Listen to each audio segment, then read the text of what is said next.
Long ago, the ceilings in this cave collapsed, allowing the sunlight to filter through and create a mystical and serene atmosphere. And now, there's a subterranean jungle island that rises from the cave floor. People have been enjoying this cave for hundreds of years. Several Thai kings have made the hike up here. And this pavilion was put here in 1890, perfectly positioned to catch the sunlight streaming in.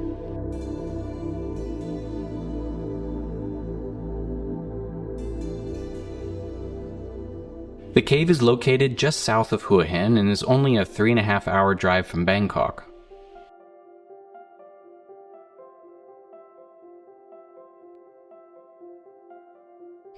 It's once you get out of your vehicle that the real fun begins, because getting up to this cave takes more commitment than your typical tourist attraction.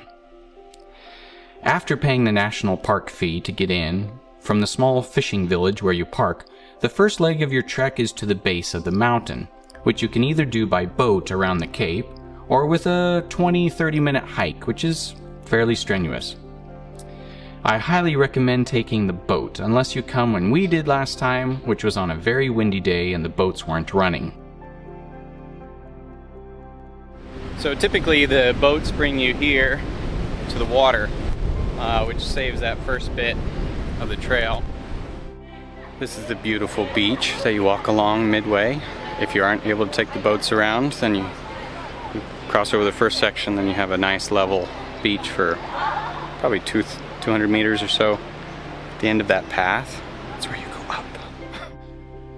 Once you reach the base of the mountain, it's straight up on uneven rocky steps. It's a few hundred meters of leg day to get to the cave entrance. It's a tough climb, so take plenty of water with you, and please observe the signs warning people with health issues to reconsider their trek.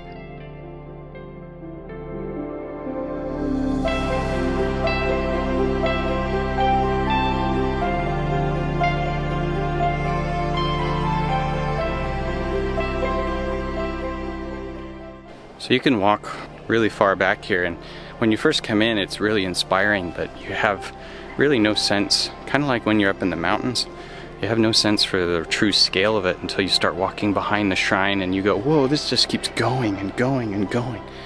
So the dust in here is like moon dust. It's so fine, super easy to slip, which I just did. And it was in a section that wasn't all that steep, it just the right combination of pebbles and dust made it very slippery.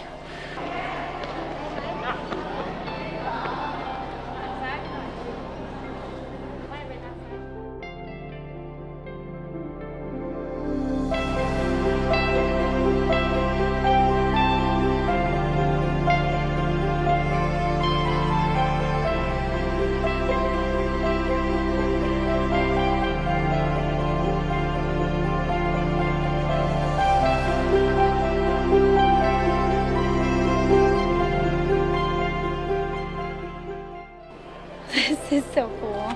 That first cave I thought was the main event, and then walking through that tiny little tunnel, you only had a little bit of light, which is why you were like, there's something more. I didn't expect this, especially how the light like perfectly comes down. That's what you meant by coming at the right time. The light in the cave is at its most stunning between 10 and 11 in the morning. So I recommend starting your hike by latest 9 in the morning to make sure that you beat the crowds and have plenty of time to catch your breath and find a great spot for your tripod.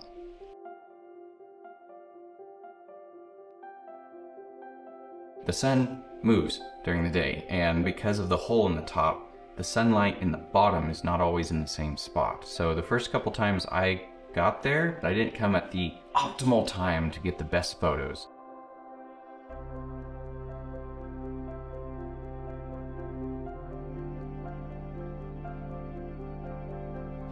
But honestly, this is pretty difficult for real young kids.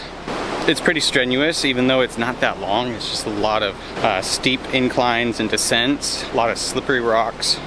But yeah, it is totally worth it. Like everybody who went up there and struggled with kids or elderly people, they still said, oh wow, it's worth it, but pretty strenuous.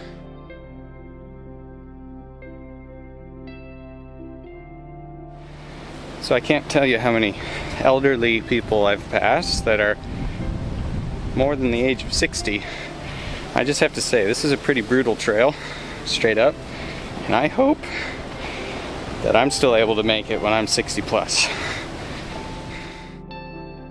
Down at the parking lot when you're finished, if you can still stand up, there are quite a few restaurants, bathrooms, and places to shop. Right past the bathrooms is where you turn right and go up the hill. I've never tried out the restaurant, but there's a lot of people in there now. So you just finished the trail. Ready for a nap. Maybe a dive in the ocean. Maybe So some water. what do you think about that for your, training? Oh yeah. Can you imagine just doing that like 3 times and then you're good for the day? With the baby. So what'd you guys think? Was it worth it? Really?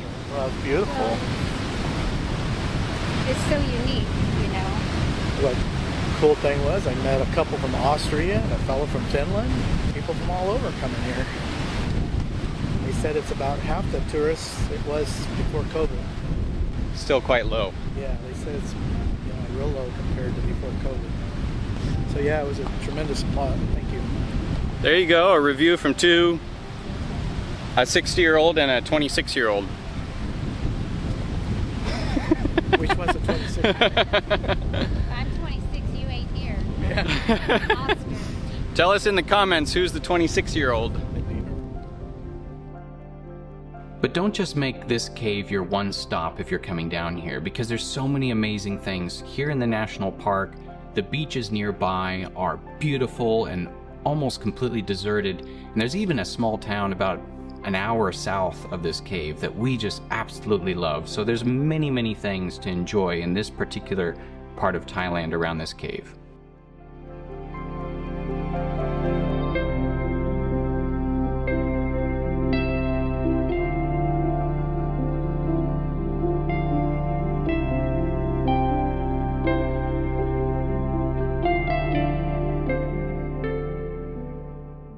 I hope you enjoyed that video of one of my favorite places on the entire earth, and I'm looking forward to showing you more similar places with this channel. If you like this kind of content from our family, please subscribe and share with your friends.